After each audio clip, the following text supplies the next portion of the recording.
We're joined now by Major General Raphael Issa, who is Director, Army Public Relations. Thank you for coming on this morning. Thank you very much. Good morning, viewers. Well, trying time for the country right now, and I know Nigerians can't wait to just hear what government will do. They just want these problems all solved. What's going on? What can you tell us happening now?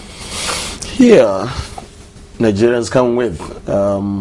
Unfortunately, things are happening the way they're happening, but Nigerians shouldn't wait, really. This war on terror is all about information and intelligence.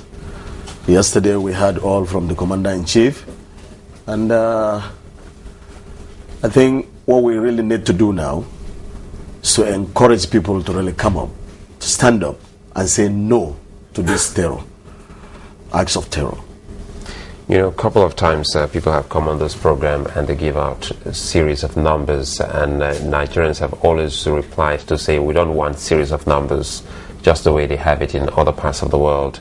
You have just a short code, one that everyone can log on to and pass on information. Till this very moment, there's still nothing to show that we have that number in place as a nation. No. We have numbers now. I can confirm to you now that about 4 weeks ago, we circulated numbers of our local commanders in the quick response groups.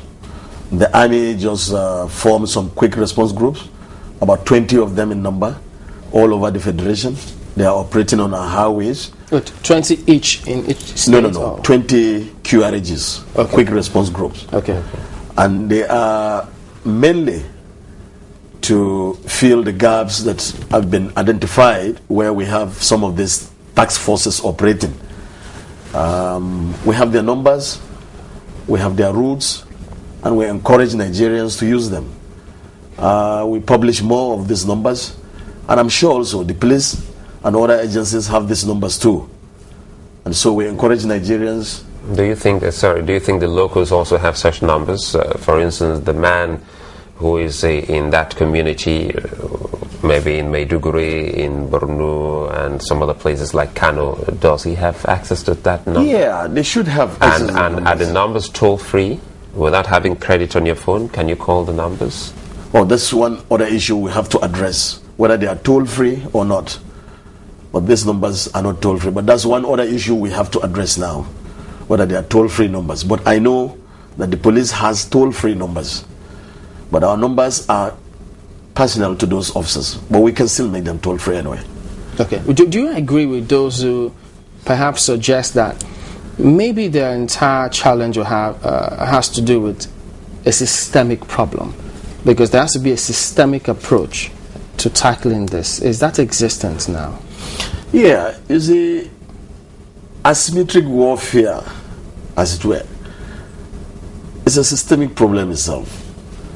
It doesn't just occur, you wake up and you start fighting terror. It builds over time. And what we're facing now is the result of either action or inaction of past. So that's what I can say about this asymmetric warfare we're facing. It does not just happen, They are in their cells, they are organized, they are trained, and so on. And so it takes time to come to fruition, and that's what we're seeing now. Is government having a hard time? Now, government, I can't say the government is having a hard time, because the government is top of the situation as far as I am concerned and the army is concerned. I can't say the government is having a hard time.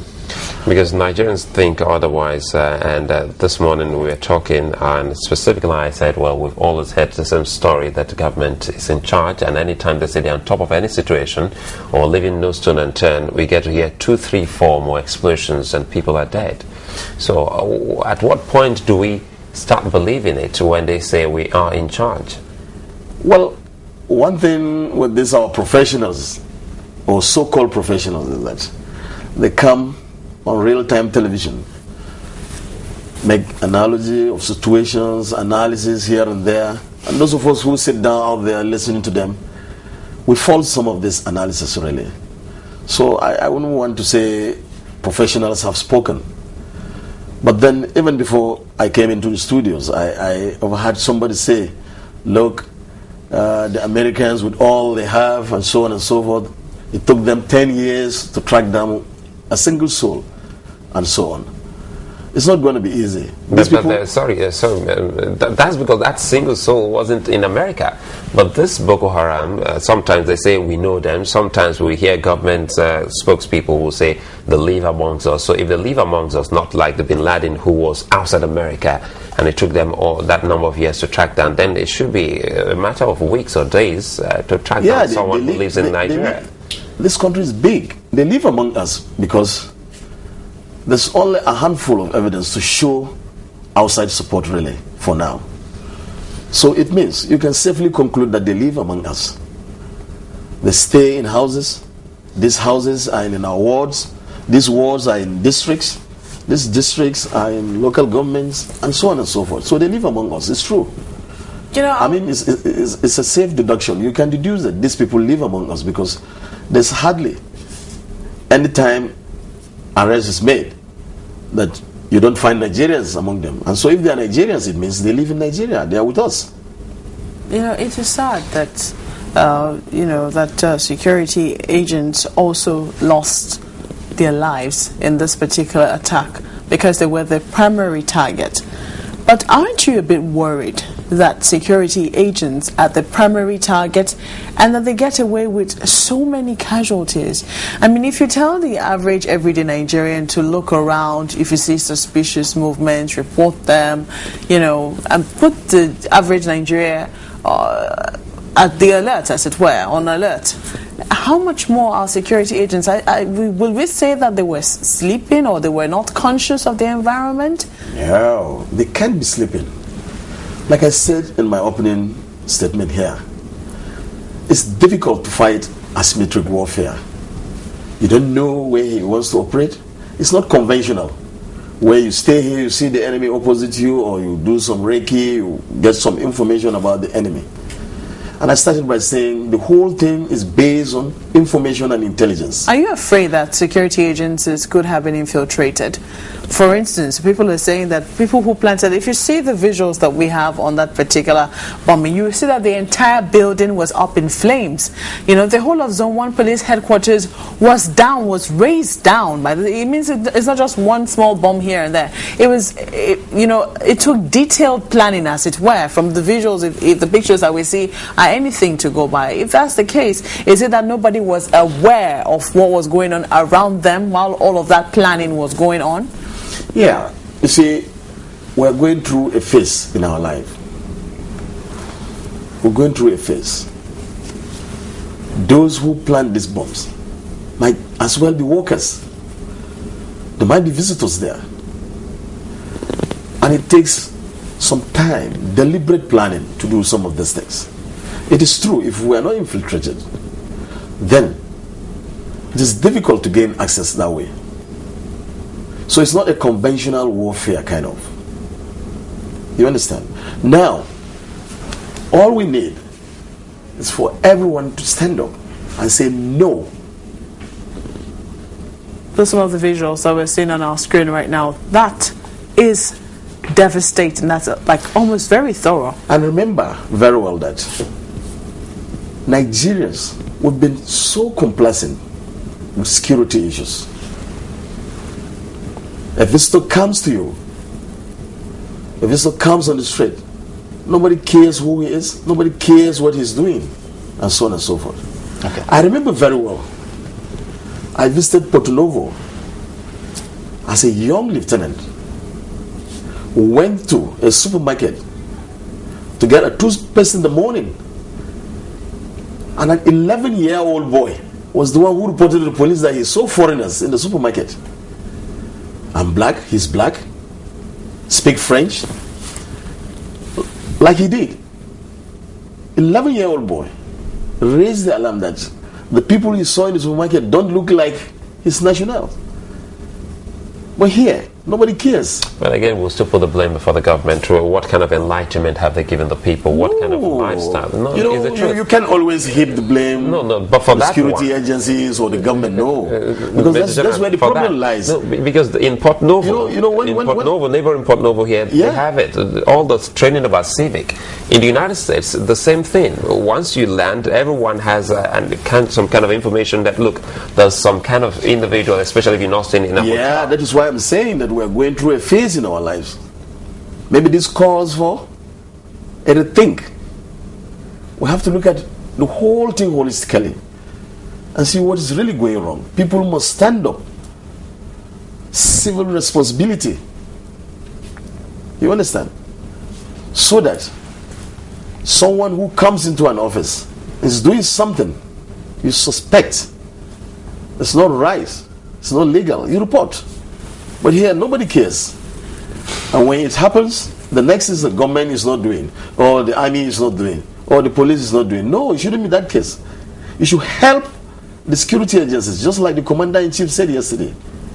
You know, you told us about everyone coming together, standing up and saying no to this terrorist. How do we do that? How can we do that as a people? Yeah, we can start by going to the roots. We go to our primary schools. We reintroduce some of these civics, which were taught in the old time. Our children need to know some of these things properly.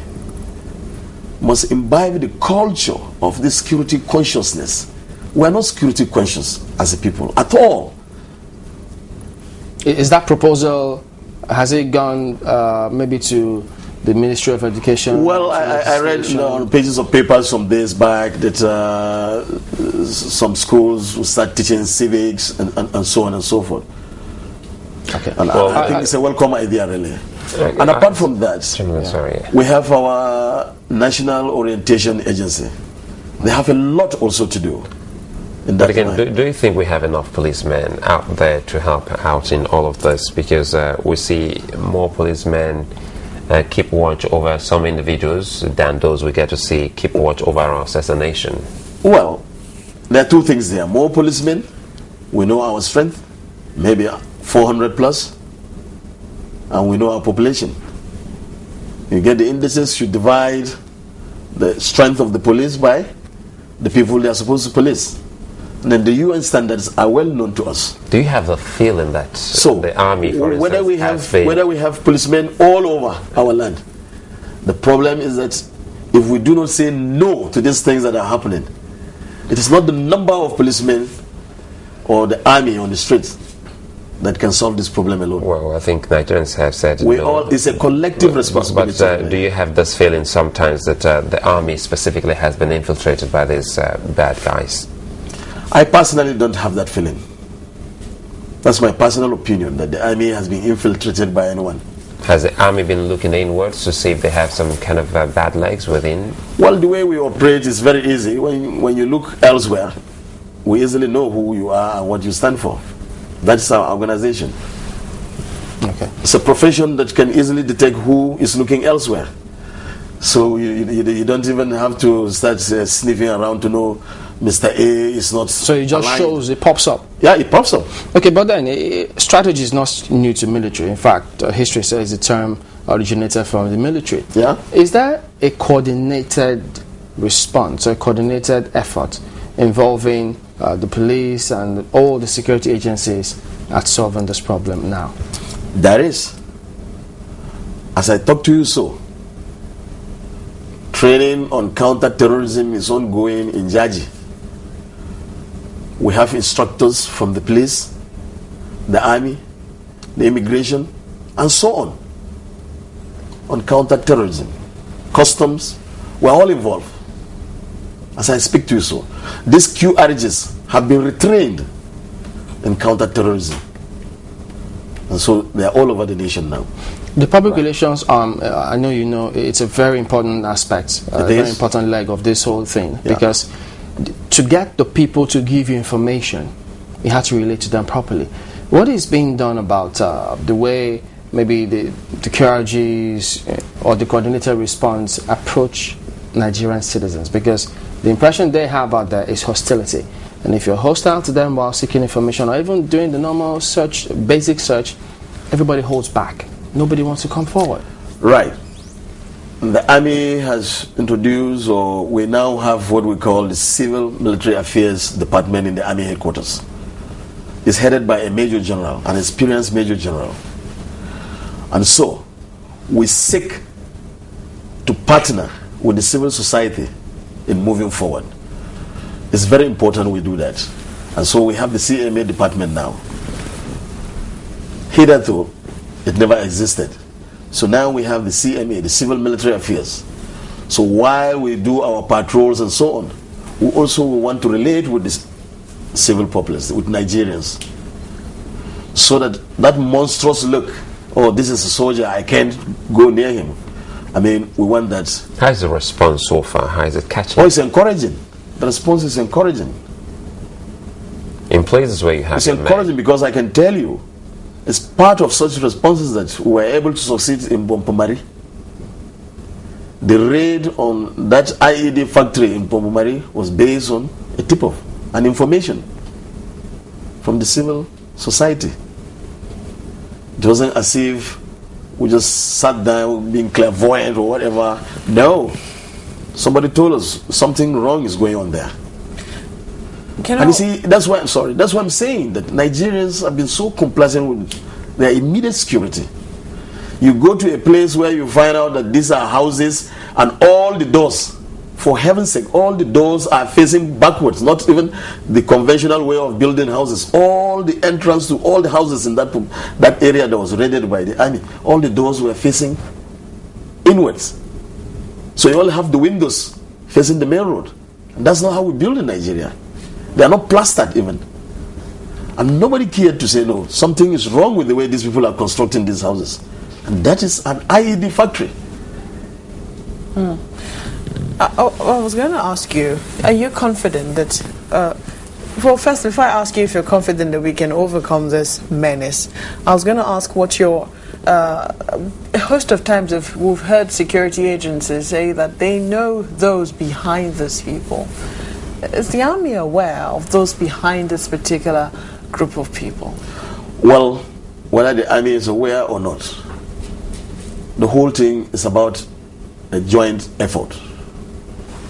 The army plays its own part.